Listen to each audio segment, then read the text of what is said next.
every day. If God's with me, can't nobody be against me. I took up the world. I'm a bad man. Good morning, everybody. This is Ali Brathwaite, and you're listening to the TrueToTheGame.biz podcast. This is my first episode, y'all, but trust me, I'm not new to the scene. I'm usually behind the scenes, to be honest with you. For those of you who don't know me, I've been in the film game now since, 2010? So that's, 12 years? 12 years of script writing, 12 years of directing, 12 years of being behind the camera and editing. And before that, I was into the book publishing game. So I've been in that. I was in that since 2004. So we talking 18 years of writing and editing and helping people get their books published. So yeah, I've been around for a while. I picked up a couple things along the way. I had my what they call trials and tribulations. I had my peaks and my valleys. I hit rock bottom a few times. But by the grace of God, I'm still here. And he continues to add time to my account. No pun intended. You seen that minute, 1,440 minutes and minutes? Okay, anyway. The last series I binged on was Ozark. Ozark, the first season had 10 episodes. And each episode was approximately, an hour? So that was 10 hours of time that I spent on watching Ozark. 10 hours. Times 60, that's 600 minutes. When I looked at it like that, I'm like, wow, that's a lot of minutes that I used to binge watch Ozark. Do you know how much I could have accomplished in my business with 600 minutes? 600 minutes is almost half a day. I could have made anywhere from $550 to $1,200 with 600 minutes worth of filming. I could have spent that time taking a course or reading a book that could have 10x'd my business. Or at least invested the time in working out, because we know that wealth is useless without health. They go hand in hand. Now, I'm not saying that you shouldn't watch movies or engage in entertainment. What I'm saying is, if you do it in tiny increments. Don't binge watch a whole 10-hour series in one shot. And there's something else that I realized when I started looking at the 1440. That's short for 1,440 minutes, if you didn't catch on yet. No matter who you are, no matter what your background, whether you're black or you're white, rich or poor, we all have the same amount of minutes in a day. When it comes to time, we all have the same amount. So that millionaire that you're looking at and wondering why you're not at that level, or you're looking at that successful business owner and trying to figure out why you're not as successful as they are, it all boils down to one thing.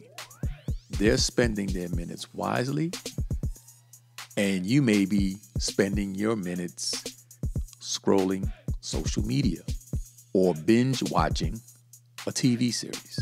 Every minute of your day has to be spent productively. Even when you sleep, you have to sleep productively.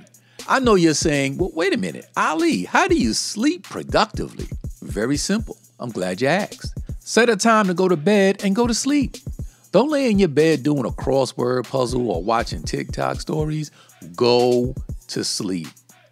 And get at least 4 hours in. And when I say 4 hours, I mean get 4 hours in. No less, no more. And I'll explain that later.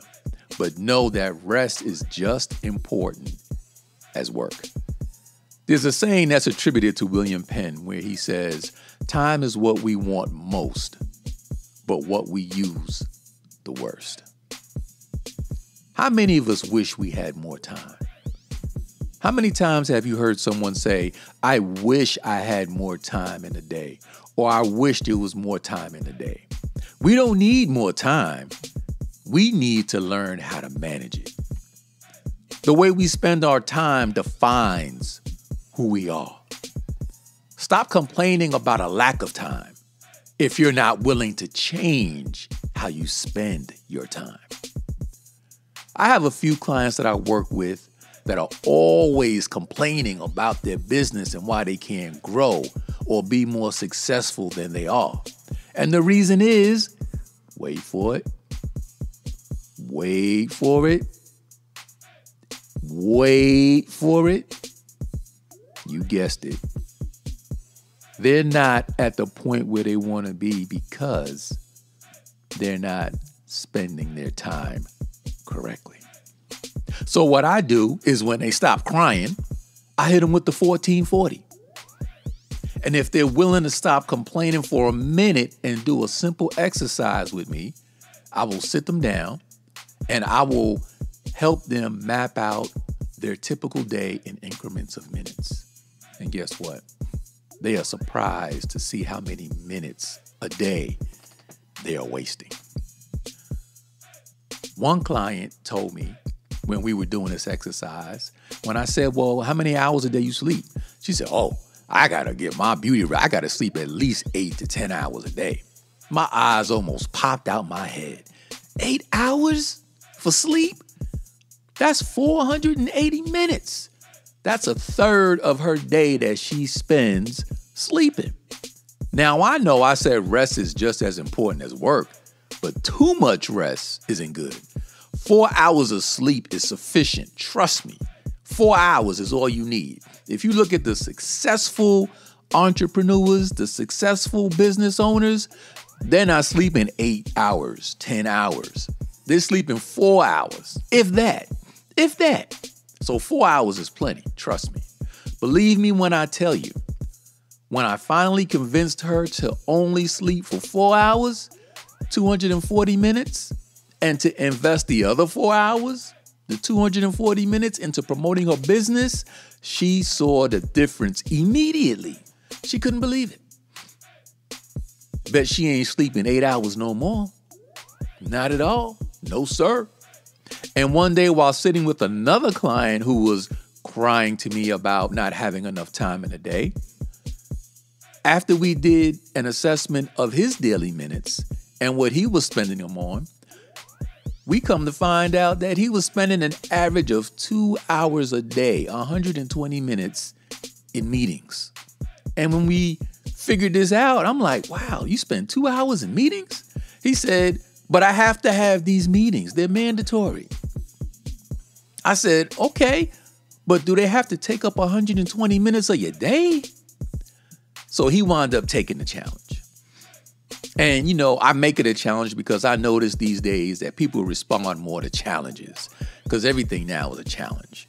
10-day workout challenge, 5-day funnel challenge, 30-day weight loss challenge. You get the hint. So he took the challenge. The challenge was to break down his meetings from 120 minutes a day to 60 minutes a day. No matter how many meetings he had for the day, he had to be done in that 60-minute time frame. 2 weeks later, guess what? He changed the whole dynamics of how his business conducts meetings. He actually realized that they get more accomplished in meetings that were only 15 minutes long than they did at meetings that were an hour. That 60 minutes a day he was saving, he invested it in picking up his kids from school a couple times a week. Now, that's time well spent, if you ask me. So I'm going to say this one last thing about time before I let you go, because I don't want to take up too much of your time. Get it? Time. I did it again. Okay. Whenever I think of time, I think of the acronym TIME, T-I-M-E, things I must execute. What are the things that you must execute in order to ensure your success? Okay, so that's it for me. I'm Ali Brathwaite, and you're listening to the TrueToTheGame.biz podcast. And next week, I'll be talking about what it means to be true to the game. Believe me, it's not what you think. So tune in next week. Don't forget to leave a comment or a rating if you're listening to this on your favorite podcast platform. And if you're listening to it on YouTube, give it a thumbs up and subscribe to the channel. Help me get the word out. Until then, time. Things I must execute. And be true to the game. I'm Ali, and I'm out.